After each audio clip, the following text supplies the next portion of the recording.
मोदी सरकार ने देशद्रोह किया है। मोदी सरकार ने राष्ट्रीय सुरक्षा से खिलवाड़ किया है। श्री राहुल गांधी समेत देश के विपक्षी नेताओं, देश के सम्मानित अलग अलग मीडिया संगठनों के पत्रकारों और संवैधानिक पदों पर बैठे लोगों की जासूसी करवाई है।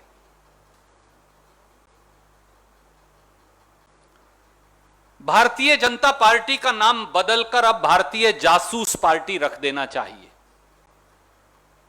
देश के लोग अब कह रहे हैं, अब की बार देशद्रोही जासूस सरकार। जिस प्रकार से अब सार्वजनिक पटल पर समाचार पत्रों और पोर्टल्स की खबरों से राष्ट्रीय और अंतर्राष्ट्रीय स्तर पर सामने आया है, मोदी सरकार इजरायली स्पाईवेयर पिगैसस के माध्यम से देश के सम्मानित न्यायाधीशों की, जजेस की, संवैधानिक पदों पर बैठे व्यक्तियों की, खुद के मंत्रिमंडल के शायद मंत्रियों की, विपक्ष के सम्मानित नेताओं की, पत्रकारों, वकीलों, ह्यूमन राइट्स एक्टिविस्ट्स की, उन सब की जासूसी करवा रही है। ऐसा लगता है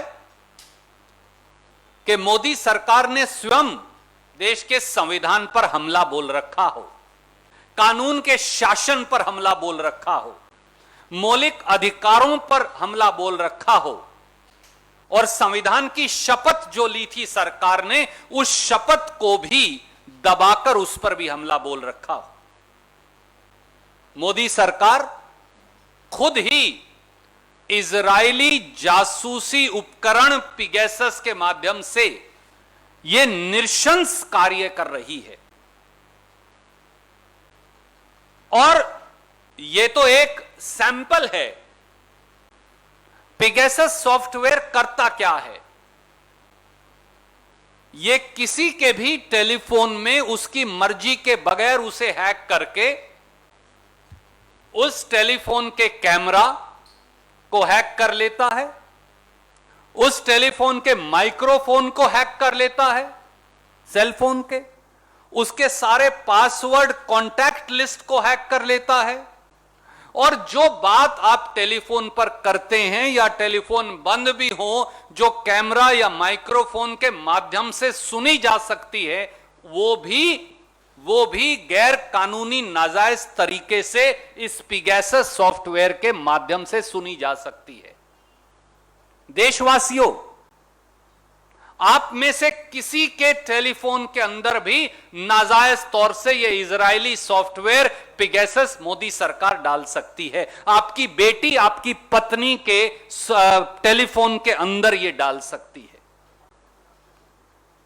आप अगर बाथरूम में फोन लेकर जा रहे हैं, अपने कमरे के अंदर शयन कक्ष में आपके फोन है, तो आप क्या वार्तालाप कर रहे हैं, आपकी बेटी, आपकी पत्नी, आपका परिवार क्या वार्तालाप कर रहा है, वो सब अब मोदी सरकार सुन सकती है, जिसके फोन के अंदर भी पिगैसस का सॉफ्टवेयर डाल दिया जाए। ये इसका परिणाम है।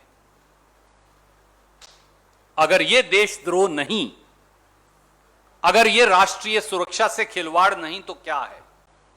और न्यूज रिपोर्ट्स तो अब यह भी कह रही हैं कि केवल पत्रकारों, विपक्ष के नेताओं और खुद के मंत्रियों के नहीं, देश की सुरक्षा एजेंसियों के जो हेड्स हैं, जो हमारी सुरक्षा करते हैं, जो देश की सीमाओं की सुरक्षा करते हैं, मोदी सरकार उनकी भी जासूसी कर रही थी। अरे किसी को तो बख्श दिया होता। राहुल गांधी जी की भी जासूसी और खुद के मंत्रियों की भी जासूसी। आप जो कैमरे के आगे और पीछे हैं, आपकी भी जासूसी, और देश की रक्षा करने वाले हमारे सिक्योरिटी फोर्सेस के हेड्स की भी जासूसी। क्या किसी सरकार ने इससे ज्यादा शर्मनाक कुकृत्य कभी किया होगा, और इसके सबूत अब हैं। और देश में जो मुख्य चुनाव आयुक्त हैं, चीफ इलेक्शन कमिश्नर, जो अब पूर्व चीफ इलेक्शन कमिश्नर हैं अशोक लवासा जी, उनकी भी जासूसी,